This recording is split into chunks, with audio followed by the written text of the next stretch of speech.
Okay, so most of the development that we have been doing in a project management capacity in this space over the last couple of years has been build to suit. And that's obviously looking to attract, if we're acting for investor developers, their customers, the tenants to a particular new development over and above another option. And build to suit is, as it suggests, is about getting the right building built for all of the stakeholders involved in the development: the investor, the developer, the tenant. There are obviously some common purpose alignments in that. I think I've been talking about the word flexibility for quite a long time, but it's ever more true, I think, right now, and looking here and now and into the future. And in terms of design of buildings, what does that mean?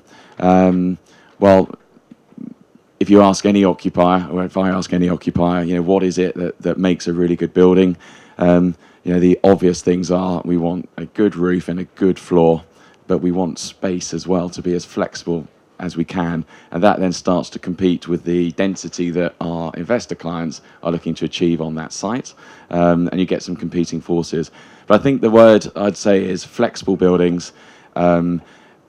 How to make them as usable for day one tenancy as well as year 10 if it changes, and what does that do to the form of construction and the frame, and how column free you can make the internal spaces whilst keeping build costs sensibly set, but also flexible in terms of being environmentally performing buildings that lower costs in use for the tenants, and do that in real tangible ways, rather than just saying it. It's about demonstrating that a building can perform well over the lease length for the occupier, and be a good asset, increasing in value for the investor as a result of that. So there's a number of things. It's future flexible for here and now.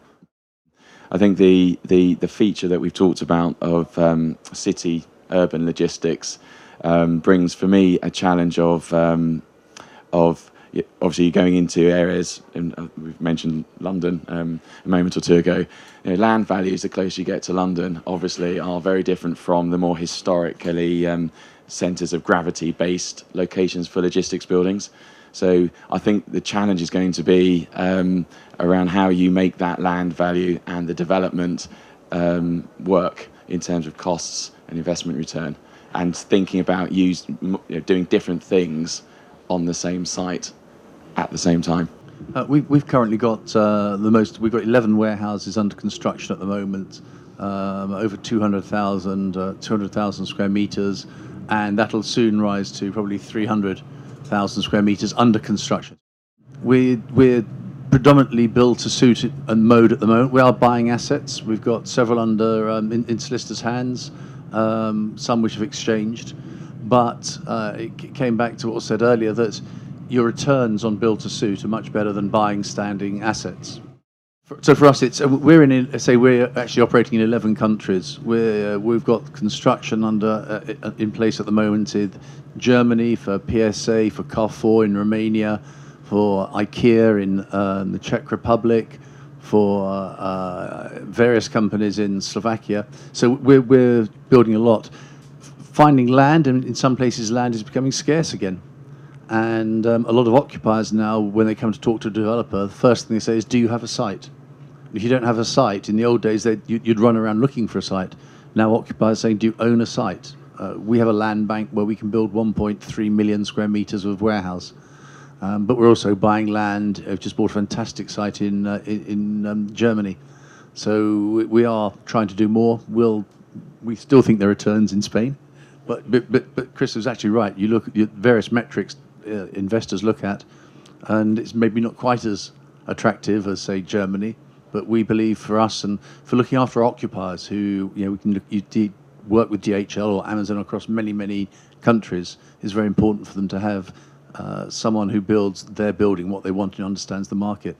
But it's an exciting time out there. And as has been said, I think the spec market is slowly coming back, but it'll never be too much because people had their fingers burnt so badly. And so that part of the market really is going to be much less than it was at the last point when... Yeah, there are one or two people starting to build some slightly larger spec buildings, but it's because there's such a shortage. I'm sure if you're in somewhere like Frankfurt, if you built a spec unit there, I think it would let pretty much straight away. I think if you're in certain countries, you look at supply. In Slovakia, in Bratislava, the vacancy rate in sheds is about 3%, which is about 2 months' worth of take-up. So if you're looking for a warehouse, it's very difficult, and that's actually allowing rental growth on existing warehouses.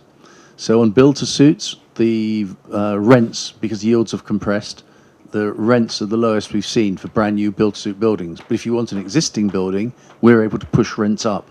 So it's never had this in warehouse market before, a two-tier market. It used to be build-to-suits were the ones where you got the higher rents, and your existing buildings not. Now it's switched round, and we're seeing rental growth across all our existing stock. But big buildings where a tenant can move out, then you have to renegotiate.